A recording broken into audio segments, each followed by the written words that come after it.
Hello there, Ben Bowers, the Spirit Specialist, and I am here to talk to you about Three Wrens Bloody Apricot Edition. Not a Halloween edition, even though it is quite an impressive orangey colour. The orange colour is because it's blood oranges and apricot, hence being called Bloody Apricot. It's a new release from this Cheshire distillery, but before I tell you about what it tastes like, let me tell you about the distillery itself. The Three Wrens distillery is based in Cholmondeley, Cheshire, and the only reason I know how to pronounce that word properly is thanks to the character created by Harry Enfield. It was founded in August 2019 by Nick Wadeson. Nick had previously worked as a mixologist, bar owner and brand manager before realising a long-term dream to create his own brand of gin. A handmade copper pot still named Valerie is used for production, and all of the gins are single shot, meaning dilution only uses water as opposed to a combination with a neutral spirit. And each batch they run produces around 100 bottles. As well as an original dry gin, Three Wrens also features a range of different flavour additions. These are created by macerating various ingredients in the wheat-based spirit before re-distilling to gin.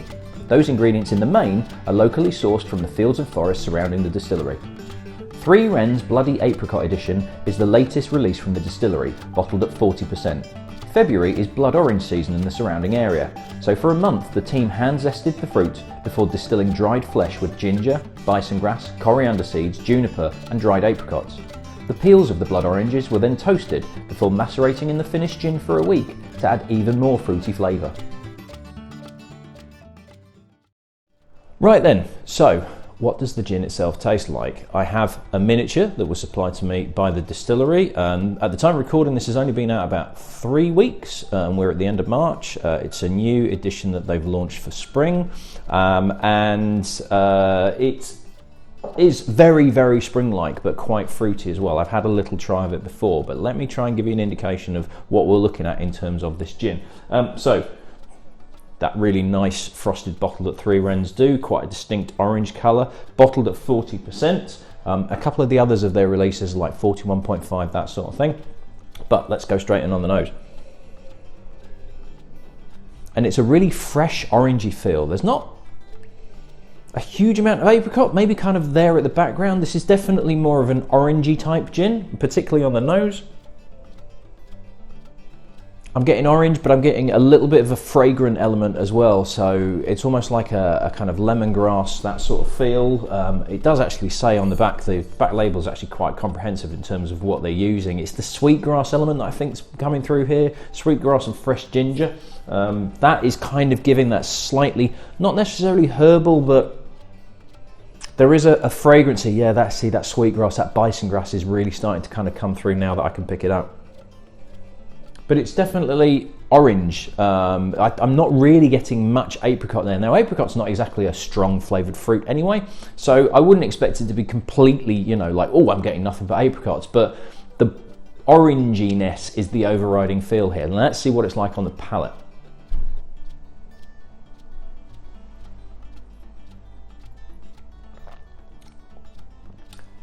Now we're starting to get that apricot feel. The oranginess is tempered down. There's an almost oiliness to it as well. And the apricot on the finish, definitely. I sort of swallowed a second time there, and that's when apricot really kind of kicked through. It starts off as fresh orange, and then the apricot kind of washes over it in a wave, and particularly at the finish, you get that apricot flesh has a sort of creamy texture to it. It's kind of like a thick mouthfeel fruit, and that really comes through on the end. It's like I say, starts off orange and then it really kind of like turns into an apricot gin. That lemongrass, that ginger, that little bit of coriander seed is giving it a nice, I'm not going to say spiciness, but it lifts the flavors. There's a background note of like a fragrant, not quite herbiness, but it definitely is lifting those flavors. It might become a little cloying if it didn't have those elements that are kind of giving it an extra bit of a zing. But really kind of a silky, almost creamy, almost oily mouthfeel on it. This is going to mix really well.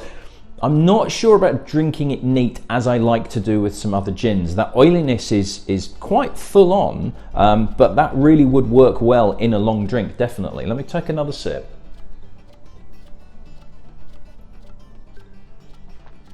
That orange at the start is really quite fresh. There's a bit of zestiness in it.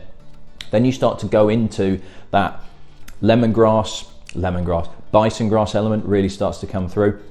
And then the apricot is all on the finish. It absolutely is. It really does move through a progression of flavours that work really well, but it is quite structured in terms of it's orange, then it bisongrass, herbiness, fragrance, then the apricot comes in on the finish. I'd be careful as to what tonic you put with this, because a particularly powerful tonic is probably going to be a bit overbearing on this. Again, as I always say when I'm doing gins, Mediterranean tonic will allow those flavours to come through. And elderflower probably would work, because I think the floral element of the elderflower is going to work quite well with that florally, fragranty element of the lemongrass in the middle, and it'll allow that fruit to kind of come through. Really, I'd love to try this in a martini. I do think like an orangey martini, that type of gin cocktail where you want some fruit flavour coming through as well. I'm really impressed with this. Again, Three Wrens doing a fantastic job. It does what it says on the tin. Bloody Apricot, I think actually you could probably get away with doing this as a Halloween edition as well. If you just kind of maybe even knocked down the apricot and just made it a blood orange, but like a Halloween edition, because I love that bottle as well. But really, really good. If you like it fruity, if you like, I'm not going to say citrus forward, even though the orange is quite full on. This is not a citrusy gin. This is a bit mellower. It's a bit warmer. It is kind of spring-like, but it would almost work as autumnal as well. That apricot fruit is really kind of, it's an orchard fruit. And for me, orchard fruits, plums, apricots, nectarines, all that lot, evoke autumn rather than spring, summer. So this would work in sunshine, but I think it's that sunshine that's not overbearingly where you want a refreshing gin and tonic. You want a gin and tonic where it's not that it's chilly, but it's just like you're not quite in shorts weather, but you're in sunshine, and that kind of spring sunshine where it's a little bit cooler, but it's still warmer than it has been for the past 4 months. That kind of gin, I think this would work in autumn as well. It's really nice. It's still lingering now. That weird kind of like creamy, oily, apricot-y mouthfeel, it's still lingering now, even a minute after I've actually swallowed it, which again, great sign for a gin or any type of spirit. If the flavour profile is that good, complex and strong enough that it's going to, and not overbearing, but strong enough that you can still taste it a good few minutes later. Always a sign of a cracking spirit. So really good stuff. Again, this is brand new. This has only just come out onto the market. I do highly recommend it. I'm going to have a bit of a play around with some of the miniature that I've got to see what it's like in some kind of like cocktails, because I think this will work really well in some different types of cocktails. I just need to kind of play around with what they are. I do have some miniature. I do have a miniature for people to try. So it is available through our website. As always, www.spiritspecialist.com. We do offer nationwide UK delivery. Struggling with Europe and the rest of the world at the moment, so I do apologise, but we'll see if we can figure something out. And also visit our store in Howden.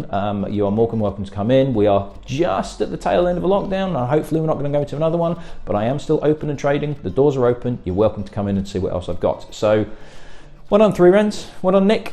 You've done it again. Doing a really good job. Keep banging them out, because I'm loving them. And that's me done. I shall see you in the next video. Cheers.